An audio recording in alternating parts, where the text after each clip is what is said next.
Church. The church was built at the end of the 12th century. Legend has it that oxen pulling the cart with the holy relics of St. Florian came to a halt at the spot where the church now stands and did not move until it was decided that the church be built. The church was 34.5 metre high, stone gate, dates back to the beginning of the 14th century. It was the grandest gate of the city, through which royal retinues and foreign legations would pass heading to Wawel Castle. The north entrance was adorned with an eagle, which was then replaced in 1882, and an area of 21 hectares encircling the old town with a green ring, the envy of other cities. The plantid was created in the 19th century in place of the demolished city walls. Previously it had been a marshy area, where municipal waste was disposed. The park features many species of trees, flowers and shrubs, which not only look beautiful, but provides a much appreciated garden-like atmosphere in the midst of the cathedral. You can find also the crypts of very famous and important people, especially the kings of Poland, who are buried inside of this church. And the cathedral in the Wawel Hill in the Krakow. Of course, then it was connected to Krakow, and it was just a district as it is right now. But here in Krakow in that times used to live a lot of Jews, because about 70,000. So on that time it was quite much, because about 20-25% of whole population of our city. Of course, then we had a Second World War, so very hard time for the people. Kazimierz. It once used to be a separate town, founded by Kazimierz the Great in 1355. In the 15th century, an autonomous district, Okrydom Judaeorum, was formed in Kazimierz, where Jews resettled from Krakow lived. The Jewish minority built synagogues and cemeteries and created a splendid culture, making Kazimierz the capital of the Jewish minority in Poland. The amicable coexistence of the Polish and Jewish cultures was broken by World War II and the Holocaust, destroying the material and spiritual heritage of Krakow's Jews.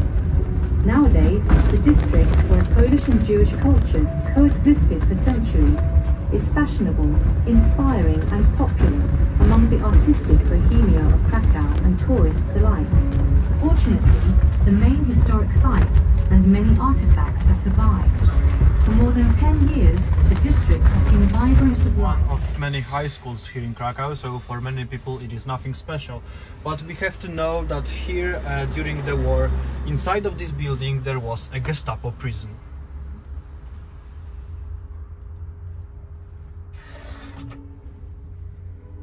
The Gestapo prison. In 1939 to 44, a building at 5 Wąska Street was being used by the Nazis as a temporary labour camp, where they kept thousands of Polish people who were then sent into forced labour in Germany. The location of the main prayer hall on the first floor. The location was motivated by security reasons, as the Jews were afraid of the proximity of the main gate to Kazimierz town, situated close to Christian properties. The synagogue was sumptuously decorated, but unfortunately, most of the furnishing vanished in the second half of the way to the Catholic part, and the first place that I want to show you is the Corpus Christi Church, which is on our right hand side. Corpus Christi Church is one of the most magnificent churches, not only here in Kazimierz, but also in whole Krakow city. We have to know that this church has never been robbed or destroyed, so till today, inside of this church, we can find a lot of gold and a lot of beautiful paintings, adorned with figures of mermaids. Among the curiosities of the church is a punishment cell, situated beside the entrance to the building, where those who broke the 6th commandment, "Thou shalt not commit adultery," were kept.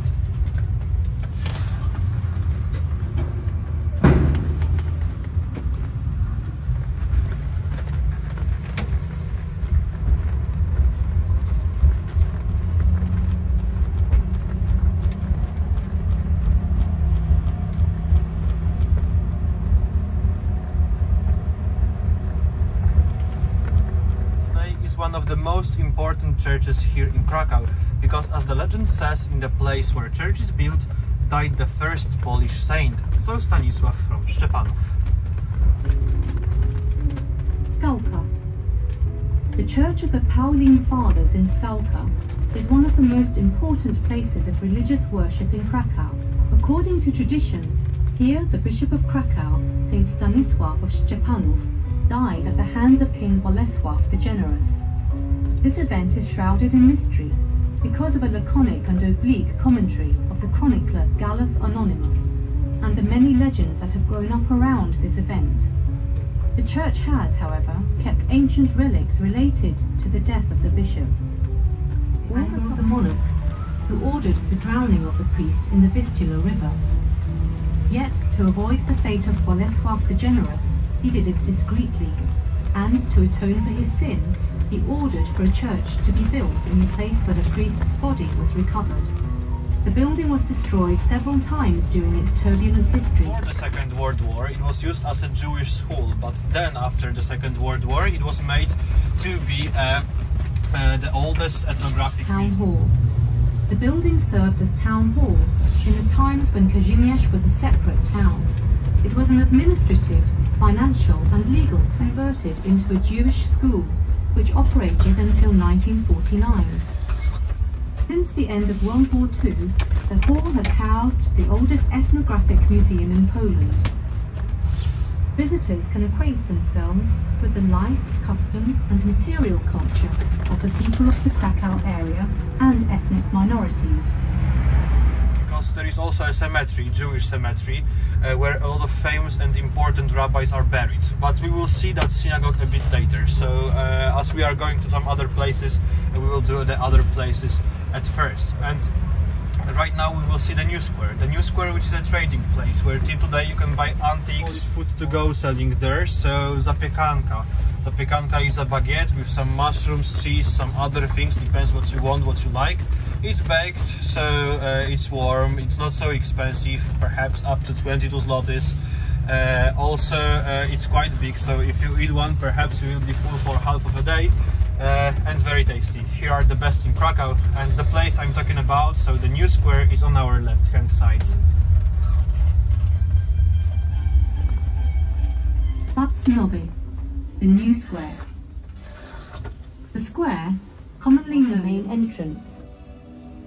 The facades feature carved quotes from the Torah in Hebrew. Which many years ago surrounded whole Kazimierz city.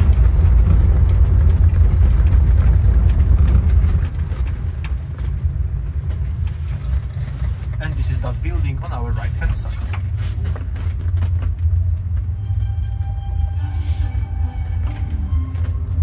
The Kupa Synagogue.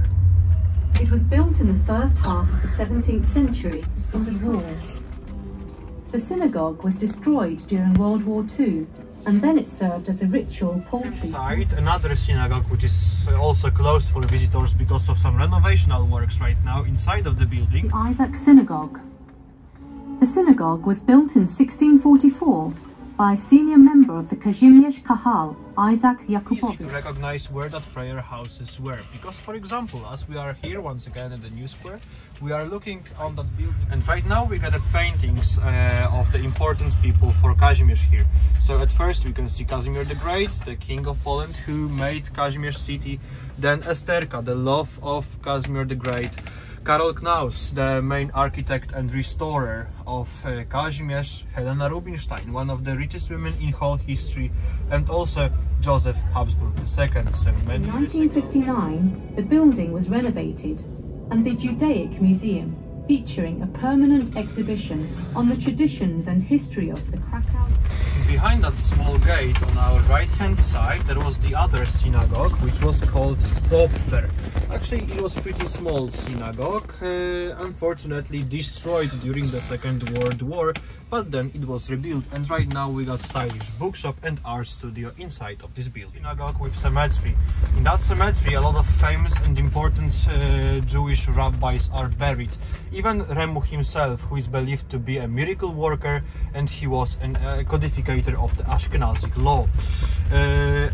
Also, this building is called the New Synagogue, as it was the second one built after the Old Synagogue. In the building, in the corner of the building in front of us, actually These shops are pretty awesome. There is even a sign on the door that reads that it is one of the most unusual restaurants in the world. But worth to know is the fact that all of that shop signs which we can see above the entrances are original from the times before the Second World War and still hanging till today. Shops. We can see pre-war shops, which mostly have now been converted into enchanting little cafes with a unique character. Preserved original furnishings and equipment are the most interesting elements of the decor. Sitting here over a cup of coffee or a glass of wine, one can go on a nostalgic journey in time. People from Part A were resettled to the nearby labour camp in Krakow. On the 13th and 14th of March 1943, the Nazis carried out a liquidation of the ghetto. 2,000 people were murdered, and the rest were moved to the Auschwitz camp. Yes, so we are at the place which is called Ghetto, where we can see chairs. Actually, one chair symbolizes about 1,000 Jews who were living here in Krakow before the occupation. But why chairs? They are mostly connected with the story that people heard about the liquidation of the ghetto, that Nazis were coming to the Jewish flats and throwing away all of the centre of the Jewish ghetto during World War II. Here was the border. Facing the Vistula River, Ghetto A was on our left-hand side, and Ghetto B on our right-hand side. Here assemblies and selection of people took place. The square also witnessed cruelties which the Nazis performed on the Jews. Commemorates its tragic history. The monument consists of a group of metal chairs of different heights. Its designers were inspired by stories of the Germans throwing furniture out of the windows of Jewish flats. The elusive character of this meaningful work of art is a challenge for tour guides, as it cannot be explained literally. Rather, it is a poignant... One pharmacy opened inside of the ghetto during the ghetto existing. And this is that building, the corner of the building on our left-hand side. Eagle Pharmacy run by Tadeusz Pankiewicz.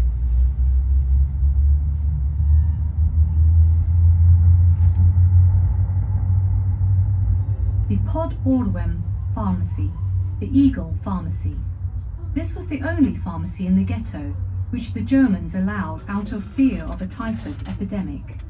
From October 1941, it was open 24 hours a day. Its owner, pharmacist Tadeusz Pankiewicz. Schindler's Factory. At 4 Lipowa Street, there is a building where in 1937 the factory record, then overtaken by Schindler, was opened. The new owner extended it and initially began the production of dishes for the German army, and later also cartridge cases for ammunition, fuses for missiles and ballistic bombs. Nowadays, the building houses a branch of the Museum of the Historical City of Krakow, with an exhibition on Krakow and its dwellers during World War II. Right-hand side in a second you will see original fragment of the ghetto walls.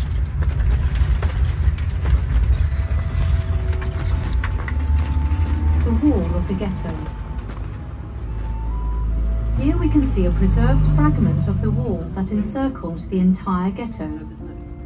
It witnessed the everyday life, suffering, and often the final moments of the inhabitants of the ghetto who were making their way to the Krakow camp. A plaque on the wall at the hands of the Nazi murderers. From here leads their final way to extermination. As we got, this one, and that first picture right over